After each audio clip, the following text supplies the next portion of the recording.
आदाब नाजरीन, आप देख रहे हैं INN न्यूज़। मैं हूं शौकत अली सूफ़ी। सबसे पहले पेश है आज की सुर्खियां। चीफ मिनिस्टर तेलंगाना के चंद्रशेखर राव ने कहा कि वह असेंबली के आइंदा इजलास में NRC, NPR और CAA के खिलाफ करारदाद पेश करेंगे। तेलंगाना राष्ट्र समिति कारपोरेशन और बल्दी इंतखाबात में 2/3 अक्सरियत से कामयाब। चिलकलूर बालाजी मंदिर के चीफ पुजारी रंगराजन ने फिल्म स्टार रजनीकांत के बयान की तायीद की। यौम जमहूरिया के मौके पर हुकूमत हिंद 1040 अफराद को सर्विस मेडल से नवाजेगी। केरला और पंजाब के बाद CAA के खिलाफ करारदाद पेश करने वाली तीसरी रियासत बनी राजस्थान। बिहार के JD विमेंस कॉलेज में लगी नकाब पर पाबंदी, खिलाफ वर्जी करने पर होगा जुर्माना। अब खबरें तफसील से। चीफ मिनिस्टर के चंद्रशेखर राव ने आज तेलंगाना भवन में मीडिया से बात करते हुए कहा कि कारपोरेशन और बल्दियाती इंतखाबात में पार्टी की जीत से वो बेहद मसरूर हैं। उन्होंने इस मौके पर कारगुजार सदर तेलंगाना राष्ट्र समिति KT रामाराव की सलाहियतों का एतराफ़ किया और कहा कि वज़रा और अराकीन व कायदीन के KT रामाराव की सलाहियतों से भरपूर इस्तेफ़ादा करें। के चंद्रशेखर राव ने कहा कि कारपोरेशन और मजालिस मकामी के इंतखाबात में तेलंगाना अवाम ने 2/3 से भी ज़्यादा अक्सरियत से TRS को कामयाबी दिलाकर एक बड़ी जिम्मेदारी सौंपी है। सभी को मिलकर अवाम की तवक्कात को पूरा करना है। KCR ने कहा कि अपोजिशन तामीरी तनकीद करे तो हम उसे कबूल करेंगे और उस पर अमल करेंगे, लेकिन ऐसा महसूस होता है कि अपोजिशन को जमहूरियत पर यकीन नहीं रहा, इसलिए बार बार तनकीद करती रहती है।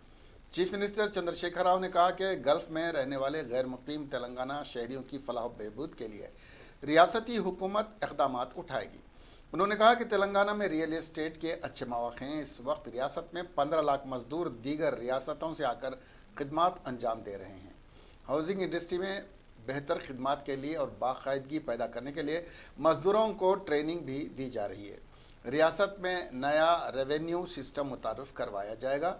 के चंद्रशेखर राव ने कहा कि खानापुर मिट में सेंटर फॉर एक्सलेंस आलमी मेयार का इदारा कायम किया जाएगा, जिसमें बल्दी मुलाजमीन को ट्रेनिंग दी जाएगी ताकि शहरियों में आलमी मेयार की खिदमत अंजाम दी जा सके। चीफ मिनिस्टर के चंद्रशेखर राव ने कहा कि असेंबली के आइंदा इजलास में CAA, NRC और NPR के खिलाफ करारदाद मंजूर करवाई जाएगी।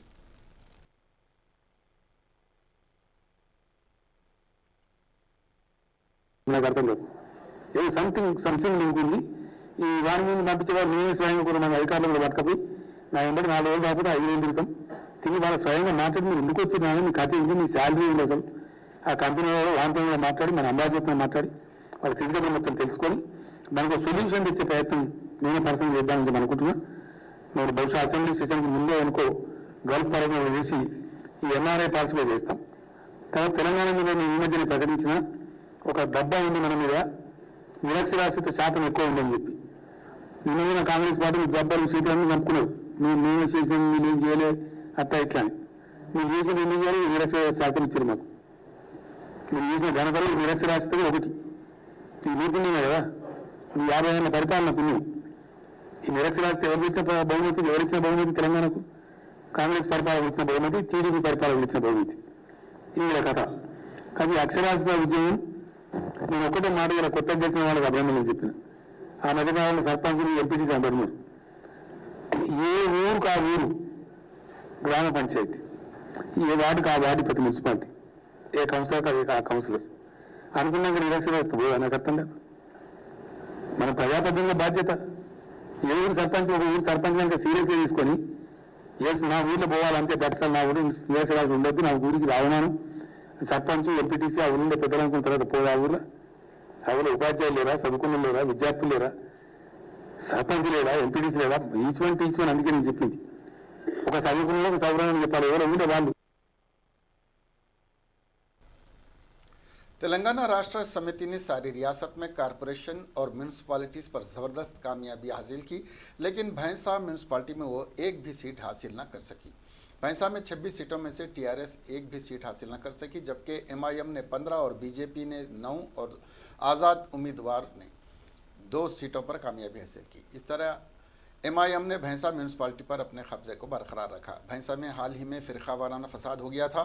इससे कबल बीजेपी की एक भी वार्ड पर नुमाइंदगी नहीं थी, लेकिन इस बार हैरत अंगेज तरीके पर 9 वार्ड्स में कामयाबी हासिल की है। हुक्मरान टीआरएस के अलावा अपोजिशन ने भैंसा में एक भी वार्ड पर कामयाबी हासिल नहीं की। तेलंगाना राष्ट्र समिति ने रियासत में हुए कारपोरेशन और बदली इंतखाबात में ज़बरदस्त कामयाबी हासिल कर ली है। 22 जनवरी को रायदही हुई थी और आज रायशुमारी अंजाम दी गई। टीआरएस असेंबली इंतखाबात के बाद एक बार फिर साबित कर दिया है कि फ़िलहाल तेलंगाना में इसका कोई मुतबादिल नहीं है। 120 म्यूनसिपालिटी में से टीआरएस ने 107 पर कामयाबी हासिल की, जबकि सभी कारपोरेशन पर वो कामयाब रही। टीआरएस की कार की रफ्तार को कोई भी सियासी जमात रोक न सकी। सारी रियासत में कामयाबी का जश्न मनाया जा रहा है। रियासती वजीर फाइनेंस टी हरीश राव ने इस कामयाबी पर तबसरा करते हुए कहा कि तेलंगाना की आवाम ने एक बार फिर साबित कर दिया है कि टीआरएस ही वो वाहिद पार्टी है जो आवाम की फलाह और बहबूद की हिफाजत करती है। हरीश राव ने इस मौके पर चीफ मिनिस्टर तेलंगाना के चंद्रशेखर राव को मुबारकबाद दी। साथ ही उन्होंने टीआरएस के कारगुजार सदर केटी रामाराव को भी इस शानदार कामयाबी पर मुबारकबाद दी। इसके अलावा उन्होंने तमाम वज़रा और टीआरएस कायदीन को भी मुबारकबाद देते हुए अवाम का शुक्रिया अदा किया, जिन्होंने टीआरएस पर एतमाद करके जीत दिलाई है।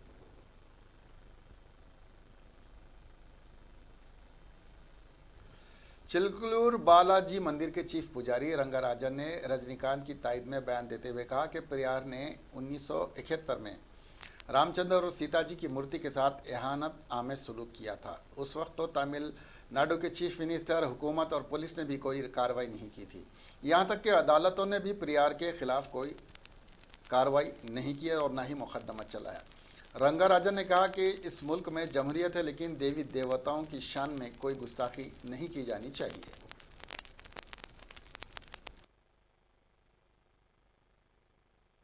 తమిళనాడులో పెరియార్ గారి గురించి రజనీకాంత్ గారు చెప్పినటువంటి విషయాలు 100కి 100% నిజం. శ్రీరాముల వారిని, సీతమ్మ తల్లిని అవమానం చేసుకుంటూ అక్కడ 1971లో సేలంలో ఒక భయంకరమైనటువంటి ఒక ప్రదర్శన జరిగింది. శ్రీరాముల వారికి చెప్పులమాల వేసి తీసుకెళ్లారు. ఈ దేశంలో రాజ్యాంగం ఉన్నది, కానీ మనం నమ్మేటటువంటి దైవానికి, మనం కొలిచేటటువంటి దైవానికి అవమానం చేస్తే ప్రశ్నించడానికి ముఖ్యమంత్రి గారు రాలేదు, పోలీస్ యంత్రాంగం సహకరించింది, సుప్రీంకోర్టు కూడా ఒప్పుకోలేదు పనిష్మెంట్ చేయడానికి. పెరియార్ గారిని అప్పుడే బొక్కలు దోషుంటే ఒక్కడు కూడా మాట్లాడకుండా ఉండేటోడు. అందుకోసం మేము వాళ్ళ పెరియార్ వాదం ఏంటి? నల్ల చొక్క తెల్ల తోతి.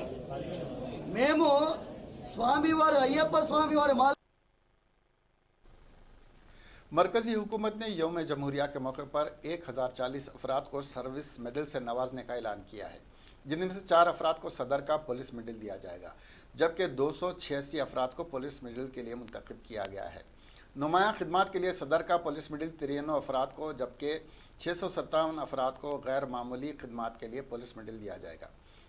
वजारत दाखिला की तरफ से जारी करदा एलामिया के मुताबिक जिन 4 अफराद को सदर का पुलिस मेडल बहादुरी दिया जाएगा, इनमें से एक उत्पल राभा को बादस मर्ग एजाज दिया जाएगा। वो सेंट्रल रिजर्व पुलिस फोर्स का एहलकार है। 3 दीगर अफराद में एक इंडियन पुलिस सर्विस के ऑफिसर अब्दुल जब्बार हैं, जबकि दूसरे हसन शेख और तीसरे आसिफ इकबाल कुरैशी हैं।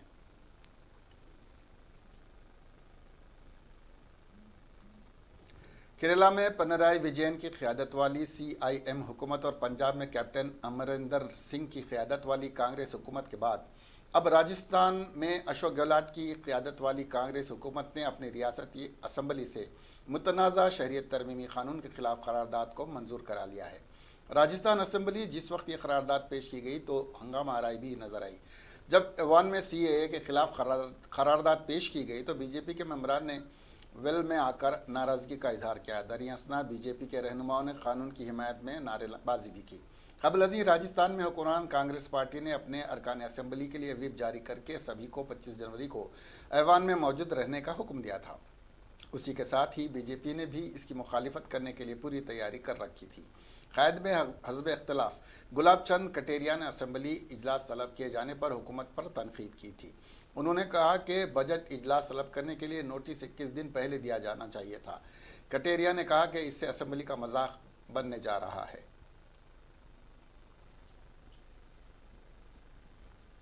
पटना के दारुल हुकूमत बिहार के जेडी विमेंस कॉलेज में आज बाकी दिन के लिए सभी तालिबात को मुतय्यना ड्रेस कोड में ही कॉलेज आना होगा।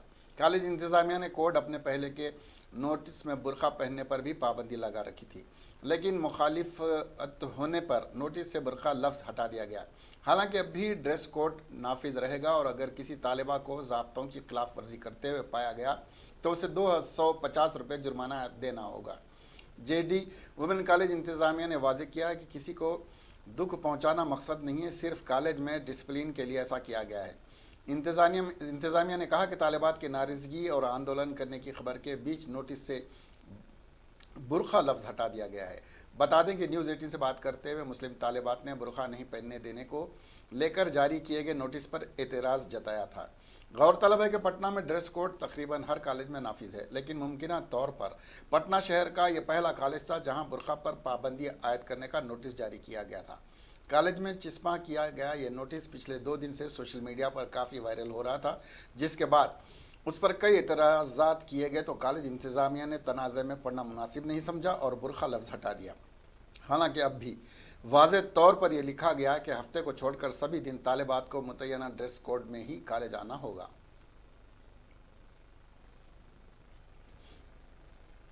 भारतीय जनता पार्टी तेलंगाना के रियासती सदर डॉक्टर लक्ष्मण ने मीडिया से बात करते हुए कहा कि टीआरएस पार्टी ने बल्दी इंतखाबात में माफिया का इस्तेमाल किया।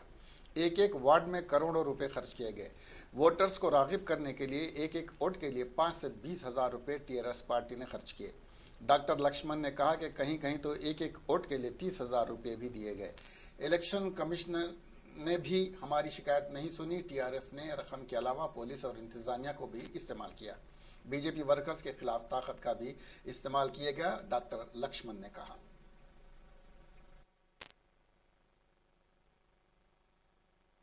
అది పద్ధతి కాదు. బేగ పడ yes ఎలక్షన్ కమిషన్ డబ్బులు పంచిపెట్టడం తప్పలేదని చెప్తే మీరు ఎట్లా అంటారు? ఎట్లా ఎలక్షన్ కమిషన్ డబ్బులు పంచిపెడితే బుక్ చేసే అవకాశం లేదని ఎలక్షన్ కమిషన్ చెప్తున్నప్పుడు మీరు ఎక్స్పెన్సివ్ ఎట్లా అంటారు? I didn't got your point. Election commission పంచమని చెప్పింది ఓటుకు 20,000 10,000 అదే అంటున్నా. మరి ఎన్నికల కమిషన్ అట్లా తీసుకుంటే చర్యలు ఎక్కడో తీసుకోవాలి కదా. అదే పరిస్థితి అయితే and are you not feeling this election is an expensive election ani? The most expensive election in the country ever held. ఇదే పరిస్థితి అయితే సామాన్యుడు ఎవరు ప్రజాసేవ కోసం వచ్చేవాళ్ళు ఎన్నికల్లో కరులు కాదు, కోర్టు పరుగులెత్తినవాడు, అక్రమంగా సంపాదించినవాడు, people have made money, black money, అక్రమ మార్గాల ద్వారా దండుకున్న డబ్బును ఖర్చు పెట్టి ఇన్వెస్ట్మెంట్గా దోచుకునే పరిస్థితి వస్తుంది. ఇవాళ ₹1 కోటి ఎంత ఖర్చు పెట్టాడు వాటిలో? వాడు ఒప్పుకుంటాడా రేపు? ఆ 2 కోట్ల 3 కోట్ల సంపాదించే మార్గాలు చూడడా?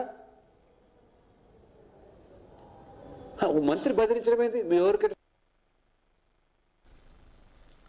भीम आर्मी चीफ चंद्रशेखर आज़ाद 26 जनवरी को हैदराबाद के दौरे पर आने वाले हैं। ऑल इंडिया दलित मुस्लिम आदिवासी प्रोग्रेसिव फ्रंट की जानिब से कल 26 जनवरी को यौम जमहूरियत तकरीब मुनक़्क़िद की जा रही है। इस तकरीब में भी भीम आर्मी के चीफ चंद्रशेखर आज़ाद शिरकत करेंगे। ये तकरीब कल दोपहर 2:30 बजे मेहदीपट्टनम क्रिस्टल गार्डन हैदराबाद में मुनक़्क़िद होने वाली है।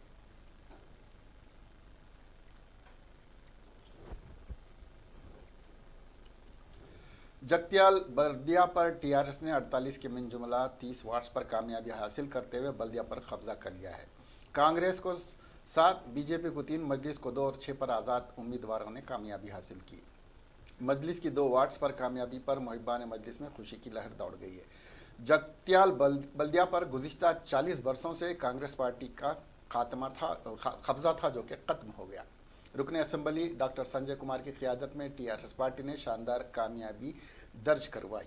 बल्दिया जगत्याल के 48 वार्ड्स के मुंजुमला टीआरएस ने 30 वार्ड्स पर शानदार जीत दर्ज करवाई है। अब म्यूनसिपल जगतियाल पर पहली बार टीआरएस का झंडा लहराएगा। कांग्रेस पार्टी को निहायत हजमियत आमेज शिकस्त का सामना करना पड़ा। इसके सिर्फ 7 उम्मीदवार ही कामयाब हो सके। जगतियाल बल्दिया में पहली बार मजलिस के 2 उम्मीदवारों ने भी कामयाबी दर्ज करवाई। इस बार 6 आज़ाद उम्मीदवारों के अलावा बीजेपी के भी 3 उम्मीदवार कामयाब हुए हैं। 48 रुकनी बल्दिया में पहली बार 7 मुस्लिम उम्मीदवार कामयाब हुए हैं। इस तरह 9 कायमशुदा बल्दिया एकल में भी टीआरएस पार्टी ने शानदार जीत दर्ज करवाई। 12 रुकनी बल्दिया में टीआरएस को 9 पर कामयाबी हासिल हुई। कांग्रेस 1, बीजेपी 1 और 1 पर आज़ाद उम्मीदवार कामयाब रहा। धर्मपुरी 9 कायमशुदा बल्दिया के 15 वार्ड्स के जुमला 8 पर टीआरएस और 7 पर कांग्रेस ने कामयाबी दर्ज की। सिर्फ 1 सीट की मदद से टीआरएस ने धर्मपुरी बल्दिया पर अपना कब्जा बनाने में कामयाबी हासिल करी। वाज़ेह है कि धर्मपुरी असम्बली हल्का रियासती वजीर के ईश्वर की नुमाइंदगी करता है। तेलंगाना के गवर्नर तमिलिसाई सौंदरराजन ने आज हैदराबाद के रविंद्र भारती में नेशनल वोटर्स डे में बहैसियत मेहमान खुसूसी शिरकत की और कहा कि वोटर्स इस मुल्क में सबसे ज़्यादा ताकतवर हैं। कोई सियासी जमात या सियासी लीडर इतने ताकतवर नहीं जितने वोटर्स होते हैं। उन्होंने सभी वोटर्स को मुबारकबाद दी। इलेक्शन कमिश्नर नागी रेड्डी ने भी इस तकरीब में बहैसियत मेहमान खुसूसी शिरकत की।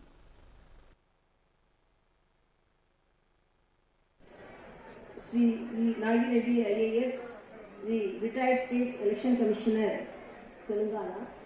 I really appreciate your work, sir. Actually, you told the most powerful persons in the democracy of India are not the political parties, but the voters, the people. I really endorse those words. So, the most powerful people are not sitting on the dais. The most powerful people are sitting on the audience, that is yourself. And Sri Dr. Ranjit Kumar, IAS Chief Election Officer, Telangana. Really, I appreciate him because today, not only the pre-Republic Day, not only the Voters Day, he has successfully conducted the local body elections for which the results are coming out today. So, as it is said, without any re-polling, and you have conducted it, and my appreciations to that, and my respects to Sri Lokesh Kumar IAS, Commissioner, GHMC, District Election Officer, Hyderabad. BJP कायद और रुकन legislative council M Ramchandra Rao ने media से खिताब करते हुए कहा कि जी किशन रेड्डी वज़ीर ममलिकत दाखिला पिछले 3 साल से हैदराबाद में भारतीय माता की आरती उतारते हैं और ये प्रोग्राम 3 साल से जारी है।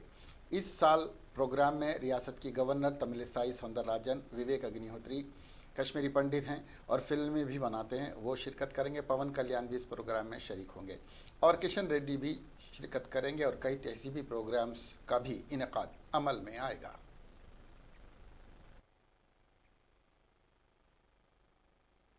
कल 26 जनवरी के दिन भारत देश में गणतंत्र दिवस हम मनाते हैं और हैदराबाद में भी इसके बाद जो है गणतंत्र दिवस मनाने के बाद शाम में गत 3 वर्ष से हमारे अभी जो होम मिनिस्टर हैं किशन रेड्डी जी भारत माता की जो आरती उतारते हैं, भारत माता महाआरती के नाम से 3 साल से यहाँ कार्यक्रम कर रहे हैं। इस कार्यक्रम में इस बार हमारे प्रदेश के गवर्नर राज्यपाल श्रीमती तमिलिसाई सौंदरराजन जी और उसके बाद विवेक रंजन अग्निहोत्री जो कश्मीर के पंडितों में आते हैं और कश्मीर के ऊपर फिल्म निकाल रहे हैं। इससे पहले भी उन्होंने 2-3 फिल्म निकाले थे, Tashkent file, Buddha in traffic jam और अर्बन नक्सल जैसे किताब उन्होंने लिखी थी। और उनके साथ साथ पवन कल्याण जो जनसेना के अध्यक्ष हैं और काफ़ी मशहूर सिनी अभिनेता हैं, उनका भी यहाँ पर आना होगा और उन सबको हम भारत माता फाउंडेशन की तरफ से हम स्वागत करते हैं। भारत माता के फाउंडेशन के जो अध्यक्ष हैं मुप्पवरपु हर्षवर्धन और उनके सेक्रेटरी जो हैं श्याम सुंदर गौड़ साहब और कई हमारे भूतपूर्व विधायक जो हैं रामचंद्र रेड्डी जी और श्रीधर रेड्डी जी, अटलू रामकृष्णा जी, ये सब मिलकर जो है इस कार्यक्रम का आयोजन कर रहे हैं।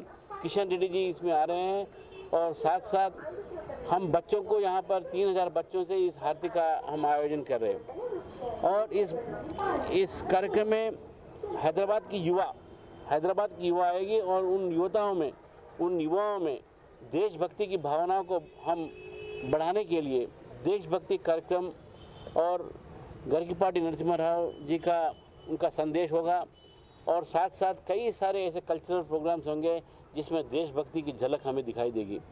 और इस कार्यक्रम को ये तीसरा साल चल रहा है। ये तीसरे साल में हम यहाँ पर आपकी तरफ से, आपके माध्यम से हैदराबाद की युवा को हम आह्वान करते हैं कि इस कार्यक्रम। सदर जमहूरिया हिंद रामनाथ कोविंद ने Hyderabad city police commissioner Anjani Kumar को इंतखाबात में बेहतरीन खिदमात पर एजाज़ से नवाजा। इलेक्शन कमिश्नर ने इन्हें इस एजाज़ के लिए मुंतखब किया था। आज नई दिल्ली में मुनक्किदा प्रोग्राम में सदर जमहूरिया हिंद ने अंजनी कुमार को ये अवार्ड दिया।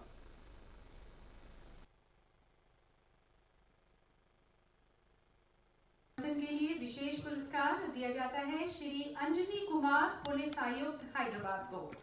निर्वाचन को व्यापक सुरक्षा प्रबंधन के माध्यम से संवेदनशील इलाकों और मतदान केंद्रों की पहचान करके शांतिपूर्ण मतदान करवाने के लिए आपको ये विशेष पुरस्कार दिया जाता है।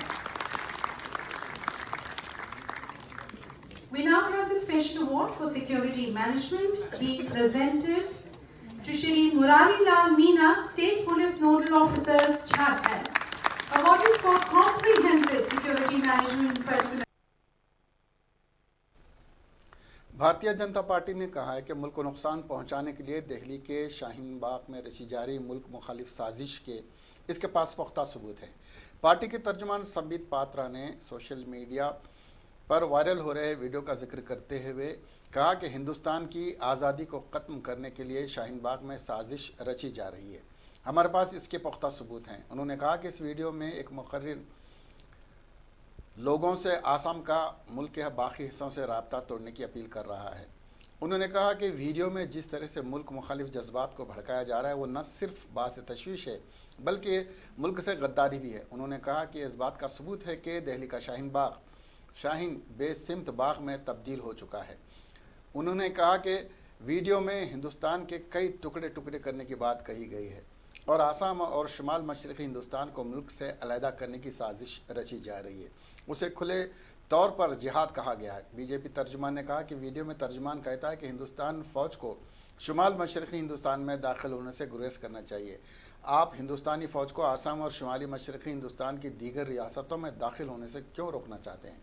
आपकी ख्वाहिश क्या करने की है? आपके दिमाग में किस तरह की साजिश है? उन्होंने कहा।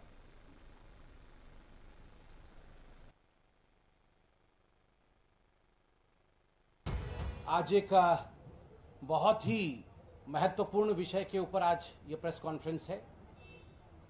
देश को तोड़ने की, देश को बर्बाद करने की साजिश के विषय में सुना था और बहुत दिनों से शाहीन बाग में और देश के कई इलाकों में कुछ लोग इस प्रकार के नारे भी लगा रहे थे, मगर वो षड्यंत्र कल पूरी तरह से खुल के हिंदुस्तान के सामने और विश्व के सामने आ गया है। जिस प्रकार की बातें शाहीन बाग में हो रही है, वैसे उसे शाहीन बाग नहीं दिशाहीन बाग कहना चाहिए। दिशाहीन बाग क्या, तौहीन बाग कहना चाहिए। शाहीन बाग नहीं, ये तौहीन बाग है जो हिंदुस्तान की स्वतंत्रता को एक तौहीन के रूप में देखता है और स्वतंत्रता को समाप्त करने के लिए to finish off India's independence some kind of conspiracy is brewing in Shaheen Bagh. We have evidence to that effect. कल एक भाषण जिसका हम प्रति थोड़ी देर बाद आपको दिखाएंगे भी, शाहीन बाग में दिया गया।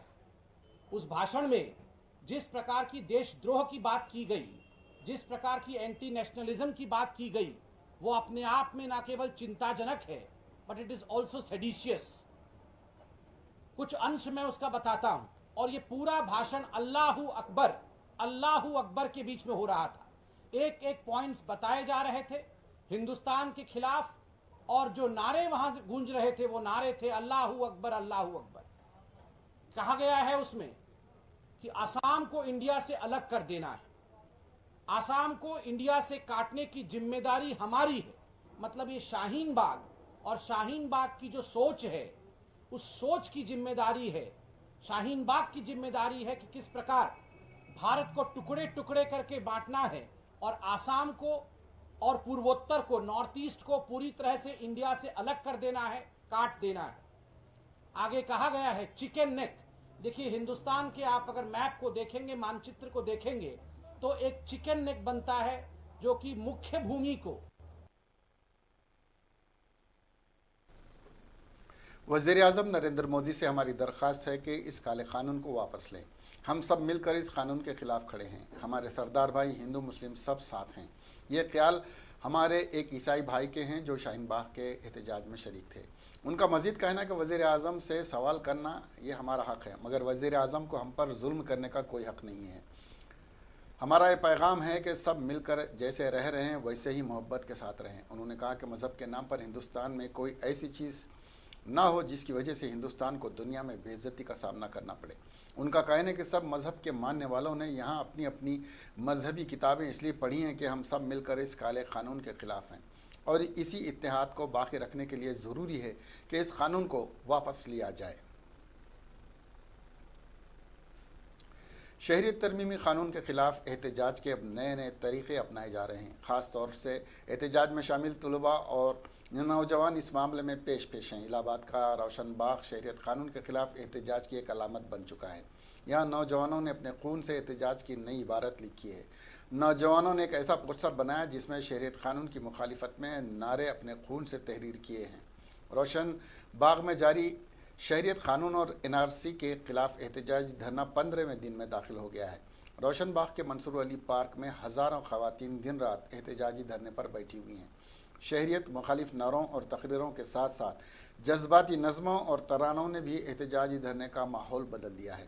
इसी दरमियान खून का अतिया देने वाले नौजवानों के ग्रुप ने अपने खून से एक बैनर तैयार किया है। इस बैनर में शहरियत कानून और NRC के ख़िलाफ़ नौजवानों ने खून से नारे तहरीर किए हैं।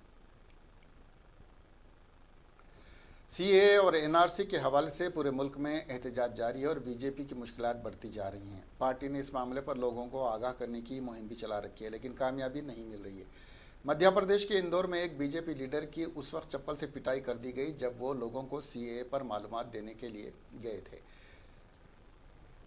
BJP लीडर का मुंह काला करने और चप्पल से पिटाई की वीडियो वायरल हो गई है। ताहम वायरल वीडियो पर लीडर का कहना है कि वीडियो जाली है। कबल अज़ीं BJP के अक़लियती तबक़े से वाबस्ता तकरीबन 90 लीडरान पार्टी को खैरबाद कह दिया और इनमें इंदौर के रहनुमा भी शामिल हैं। मीडिया रिपोर्ट के मुताबिक BJP लीडर लोगों को समझाने के लिए किसी के घर में गए थे। अचानक एक नौजवान ने बोतल भरी स्याही उनके मुंह पर उंडेल दी। इनायत ने जब नौजवान को रोकना चाहा तो उसने अपनी चप्पल निकाल कर और वही मरम्मत शुरू कर दी। इसके बाद इनायत हुसैन वहाँ से भाग खड़े हुए। इसी असना में किसी ने इस पूरे वाक़े की वीडियो शूट कर ली और उसे सोशल मीडिया पर पोस्ट कर दिया। ये वीडियो सोशल मीडिया पर खूब वायरल हो रही है। मीडिया रिपोर्टों के मुताबिक वायरल वीडियो में चप्पल से मार खाने वाले लीडर इनायत खान हैं और BJP के अक़लियती सेल से वाबस्ता हैं। वो CAA की हिमायत में लगातार रैली निकाल रहे हैं। नौजवान इसी से नाराज़ था। उधर वीडियो मंजराम पर आने के बाद इनायत हुसैन ने कहा कि वीडियो जाली है। उन्होंने कहा कि मैं इस वीडियो में नहीं हूँ, मेरे नाम से जाली वीडियो वायरल की जा रही है, मैं इसके बारे में शिकायत करूंगा। वीडियो में साफ नज़र आ रहा है कि इनायत हुसैन एक कमरे में बैठे हैं और कुछ लोगों से बात कर रहे हैं। नौजवान आराम से बोतल में स्याही भर के लाता है और उसे BJP लीडर के चेहरे पे उंडेल देता है। इसके बाद जैसे ही इनायत हुसैन सोफे से उठते हैं, नौजवान चप्पल निकाल कर मारना शुरू कर देता है। वाज़ेह है कि मुल्क भर के साथ मध्य प्रदेश में भी CAA और NRC के ख़िलाफ़ एहतजाज जारी है। इंदौर में कुछ BJP हामियों ने CAA की हिमायत में भी रैली निकाली थी जिसमें तसादुम हो गया था और पुलिस को लाठी चार्ज करनी पड़ी थी।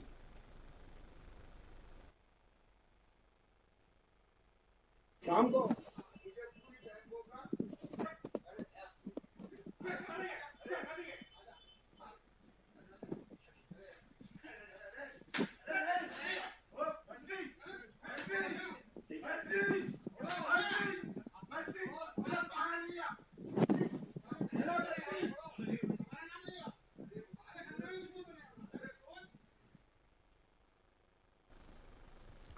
आखिर में सुर्खियां एक बार फिर। चीफ मिनिस्टर तेलंगाना के चंद्रशेखर राव ने कहा कि असेंबली के आइंदा इजलास में NRC, NPR और CAA के खिलाफ करारदाद पेश करें। तेलंगाना राष्ट्र समिति कारपोरेशन और बरंदी इंतखाबात में 2/3 अक्सरियत से कामयाब। चिलकलूर बालाजी मंदिर के चीफ पुजारी रंगराजन ने फिल्म स्टार रजनीकांत के बयान की तारीफ की। यौम जमहूरिया के मौके पर हुकूमत हिंद 1040 अफराद को सर्विस मेडल से नवाजेगी। केरला और पंजाब के बाद CAA के खिलाफ करारदाद पेश करने वाली तीसरी रियासत बनी राजस्थान।